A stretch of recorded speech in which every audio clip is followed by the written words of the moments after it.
Dans ces jours de Conseil des ministres à Québec, une rencontre qui a finalement été beaucoup plus courte que prévu, le moins d'une heure, Jean-François, c'était assez rapide. Pour certains élus, finalement, c'était sans doute aussi leur dernière réunion du Conseil des ministres puisque le remaniement serait imminent.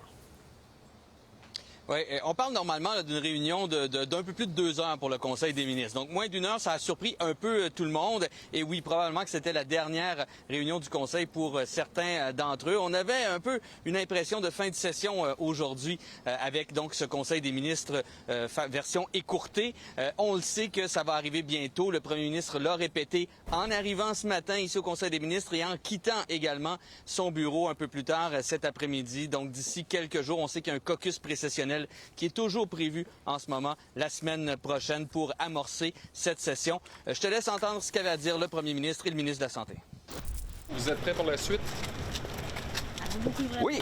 Monsieur Dubé, vous avez beaucoup de réflexion. Oui, prête. Donc, à quel remaniement, M. Legault? Est-ce que votre idée est faite, M. Legault? Soyez patient. C'est peut-être une tête. Prochainement. Je suis pas dans sa tête, là. Mais j'ai beaucoup de respect pour le premier ministre qui a annoncé ses couleurs très clairement au mois de juin. Rappelez-vous, là, pourquoi les gens ont dit ça? Je pense qu'il a voulu prendre le temps de réfléchir avec ses députés. Mais donc, c'est le dernier Conseil des ministres comme on le connaît là, aujourd'hui. Bien là, je vais garder ma réponse. C'est une très bonne question. Tout le monde qui marche sur des œufs. Je pense que tout le monde a hâte d'être fixé. Jean-François, pendant ce temps-là, la commission Galland, il y a un autre proche de François Legault qui a mis en doute les propos de l'ancien PDG de la SAQ, Denis Marcellet.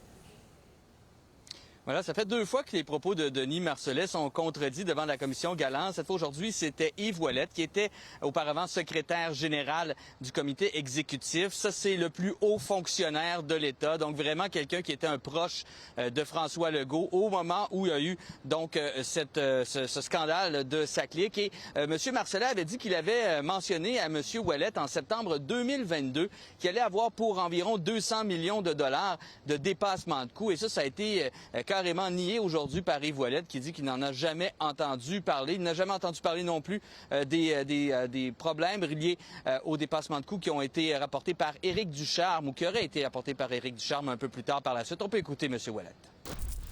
Ce qui est clair, il n'a jamais parlé de 200 millions. Les voyants rouges auraient allumé. Il n'a jamais parlé de dépassement de coûts. Le tableau de bord au complet aurait allumé. C'est une évidence. Puis là, il n'y a plus de meeting. Le meeting est fini, là. Qu'est-ce qu'on fait? Comment ça se fait qu'on est là? Et du côté du fameux Carl Malenfant, ce VP qui était en charge du projet SACLIC, on sait maintenant qu'il va témoigner la semaine du 15 septembre prochain. Merci, Jean-François.